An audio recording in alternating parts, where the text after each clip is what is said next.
Spies always seem cool, right? In the movies, they've got secret identities, fake passports, and jet-set lifestyles, slipping in and out of danger like it's just another Tuesday. But what if I told you that a real-life spy wasn't some Hollywood character? He was inside the US military, and not just any soldier. He was a Green Beret, part of one of the most elite special forces in the world. For years, he wasn't just serving America, he was spying for Russia. This is the story of Peter Debbins, the US soldier who turned traitor.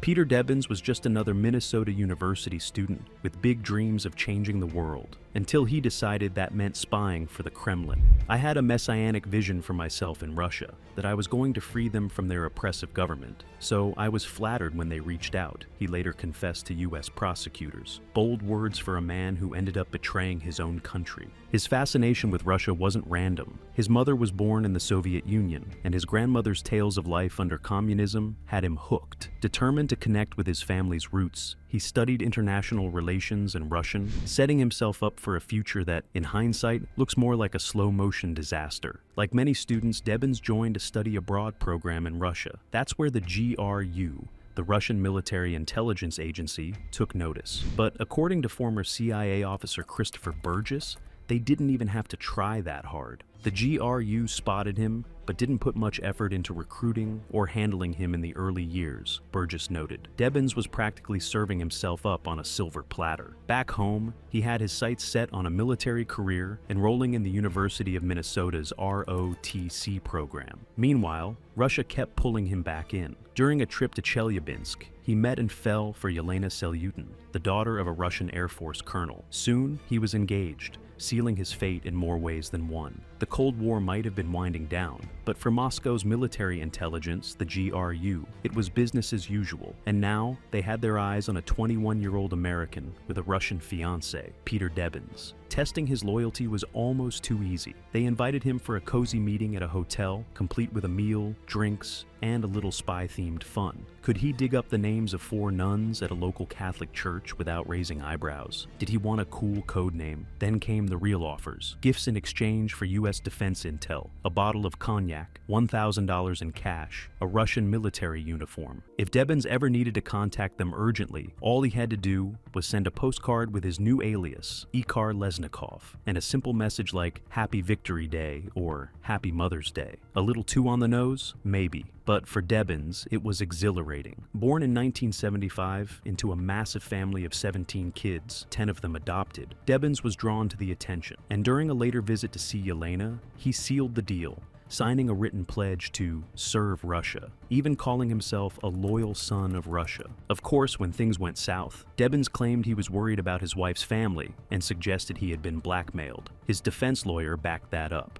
But then there's the little detail that Debbins also believed America was too powerful and needed to be cut down to size. Whatever the reason, fear, ideology, or sheer thrill, he was now a full-blown Kremlin mole, the kind of deep-cover operative straight out of a John le Carré novel. By 1999, Debbins was no longer just a naive recruit. He was a US Army lieutenant stationed in South Korea, feeding Moscow intel on his mission, his unit's manpower, and their equipment. But the GRU wasn't impressed. They wanted more. They wanted him higher up the chain, and they got their wish. Within 5 years, Debbins was a captain in the US Special Forces, the elite Green Berets. With top secret clearance, he was stationed in Germany, perfectly positioned to serve Russian interests. But then, he got sloppy. During a mission in Azerbaijan, he brought his wife along, and because apparently breaking every security protocol wasn't enough, let Yelena use his government-issued phone. The military didn't take kindly to that level of recklessness. In 2005, he was honorably discharged, his once promising career in ruins. Bitter over his downfall, Debbins ran straight back to the GRU,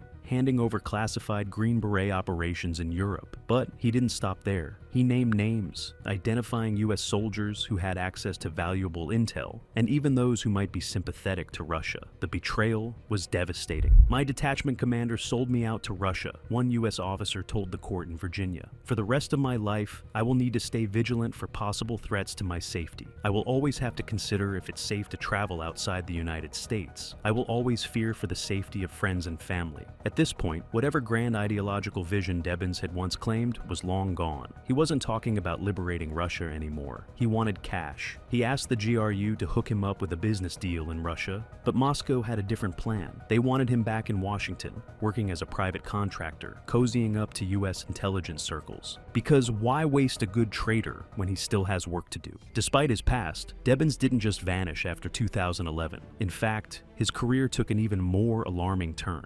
By 2014, he was back in the intelligence world, this time in the private sector, securing top-secret clearance for at least 5 years. How? That's the million-dollar question. For 4 years, he worked as a defense contractor on a cyber platform for Army counterintelligence. He also found his way into the NSA, analyzed high-level security threats, and even started lecturing on Russia, positioning himself as an expert in the very country he had betrayed his own nation for. On top of that, he became a specialist in hybrid warfare, the modern battlefield where cyber attacks, disinformation, and psychological manipulation are just as deadly as bullets. The real question is, was the GRU still calling the shots? Because somehow, Debbins kept rising. He lobbied for a position as a National Security Council advisor under Donald Trump. He relocated to England in 2017, training NATO and US EUCOM analysts on cybersecurity. It was as if he had never been caught, never been flagged, never been a known security risk. A disgraced ex-soldier with a Russian military connection in his own family should have set off alarms. And yet, time and time again, Debbins was trusted with some of the most sensitive military projects in the world. Looking back, the warning signs were everywhere, but by the time anyone truly realized, the damage had already been done. The only question left is, how much did he get away with? After decades of deception, Debbins' carefully constructed double life finally unraveled in 2019. It wasn't a dramatic sting operation or a high-stakes chase. It was a routine security clearance renewal. During the standard interview and polygraph test, he slipped up.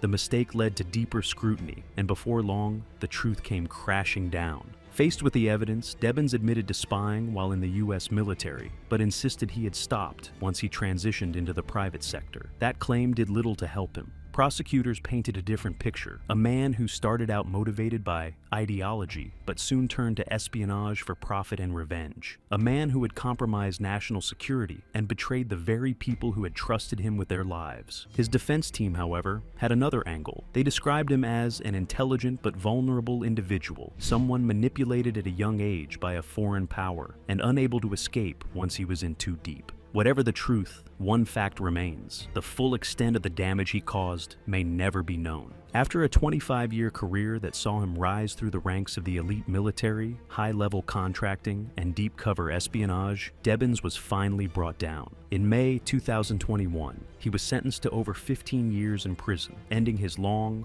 covert dance with the Kremlin. But even with Debbins behind bars, one unsettling question lingers. Who else like him is still out there? What do you think? Let us know in the comments down below, and don't forget to like and subscribe.